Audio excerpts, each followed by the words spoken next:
جنازه 8 کیلومتری بیرون کازرون پیدا شد. یه چوپونی که گله‌اش رو برای چرا برده بود پیداش کرد و گزارش داد. جنازه تقریباً متلاشی شده بود و چیز زیادی ازش باقی نمونده بود. معلوم بود مدت زیادی از زمان مرگ میگذره. قفسه سینه به شدت باد کرده بود و ترکیده بود. که جاهای دیگه ای از بدنش رو هم حیوانات وحشی دریده بودند و به دلیل فساد نعشی مابقی جنازه خورده نشده بود. بعد از پلیس، پزشکی قانونی هم در محل حاضر شد و جنازه متلاشی شده رو به بدترین شکل ممکن به پزشکی قانونی منتقل کرد. تقریباً که چه عرض کنم، دقیقاً هیچ نشونه و هیچ سرنخی از محل پیدا شدن جسد وجود نداشت. هویت جسد هم اصلاً قابل شناسایی نبود. تنها اطلاعاتی که از پزشکی قانونی به دست اومده بود که قاتل یه دختر 20 ساله که بر اثر اصابت شی برنده به قفسه سینه به قتل رسیده و به دلیل فساد نعشی هویت جسد تنها با آزمایش‌های تخصصی ژنتیک قابل شناساییه. 4 ماه از پیدا شدن جسد گذشت تا راز قتل این دختر جوون کازرونی پیدا بشه. سلام دوستان، به راز خوش اومدین. شما بیننده و شنونده یه پرونده تازه از سری ویدیوهای ما هستین که تا الان هیچ رسانه‌ای اجازه بازگو کردنش رو نداره. پرونده عجیب و مشکوک قتل دختر 20 ساله. اگه به این سبک از موضوعات علاقه‌مند هستین، خوشحال میشیم که کانال ما رو سابسکرایب کنین، زنگوله کناریش رو هم فشار بدین و نظرات خوبتون رو برامون کامنت بکنین. لایک رو هم فراموش نکنین.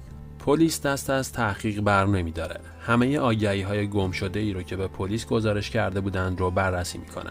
حتی یک خانواده گیلانی پیدا شد که دخترشون گم شده بود و بلافاصله پس از شنیدن این خبر خودشون رو به فارس رسونده بودند. حتی هزینه سنگین آزمایش ژنتیک رو هم پرداخت کرده بودند که مطمئن بشن آیا این دخترشون هست یا نه.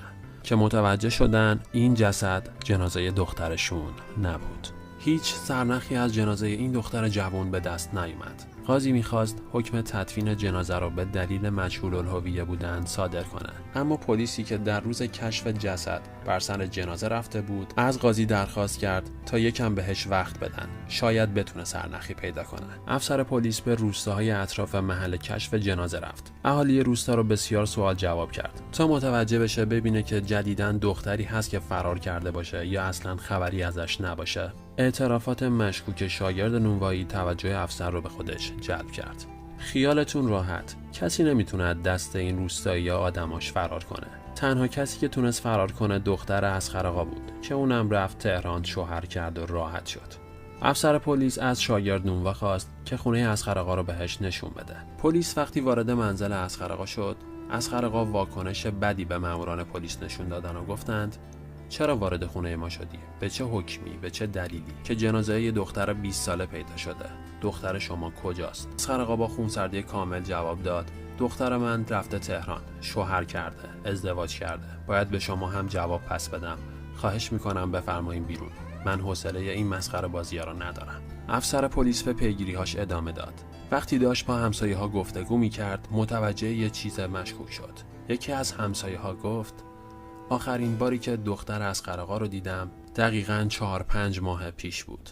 یه شب بود صدای جیغ دخترش حسابی بالا گرفته بود و دیگه یادم نمیاد که بعد از اون روز دیده باشمش. پلیس سریعاً اصغرآقا رو دستگیر کرد و به اداره پلیس برد.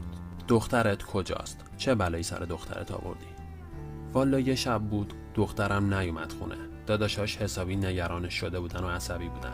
آبرومون تو محل رفته بود. همه فهمیده بودن که دخترم نیومده خونه. برای اینکه بیشتر آبرو ریزی نشه فرستادمش شیراز خونه عموش و بعدش هم از اونجا فرار کرد تهران و دیگه ازش خبری نداریم.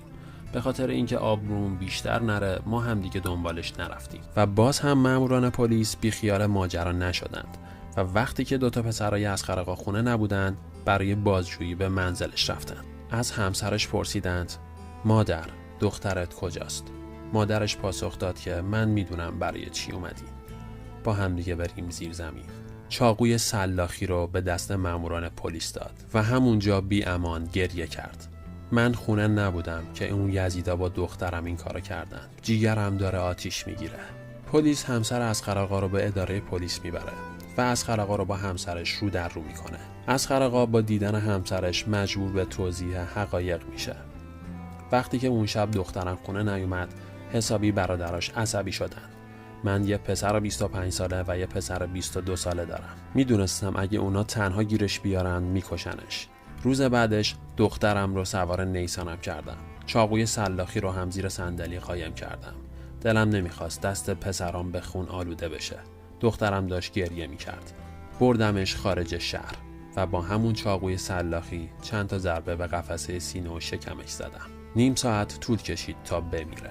من همینطوری داشتم نگاهش میکردم و بعدش هم روی جنازهش بنزین ریختم و آتیشش زدم. جالب اینجاست که اصل ماجرا اصلاً این نبوده.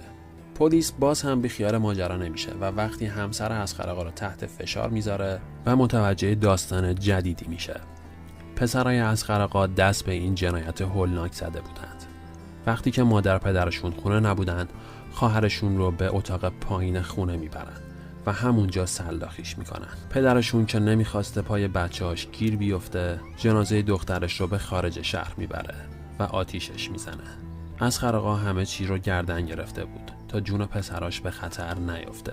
برادراش به خاطر رابطه نامشروعی که با یه پسر غریبه داشت اون رو به قتل رسونده بودن و جوری هم رفتار میکردن که انگار هیچی براشون مهم نیست. پلیس اصغرآقا رو به محل جرم میبره و اونجا ثابت میشه که بله، این جنازه همون جنازه نرگس دختر اصغرآقا هستش. پدر و مادر نرگس به قاتلان دخترش که پسرشون هم بودن رضایت میدن و اونا به 2 سال یا 3 سال حبس محکوم میشن و اصغرآقا هم به 7 سال حبس به دلیل قتل عمد و جنایت به میت محکوم شد. و این بود داستان پرپر شدن یک دختر به خاطر یک اشتباه.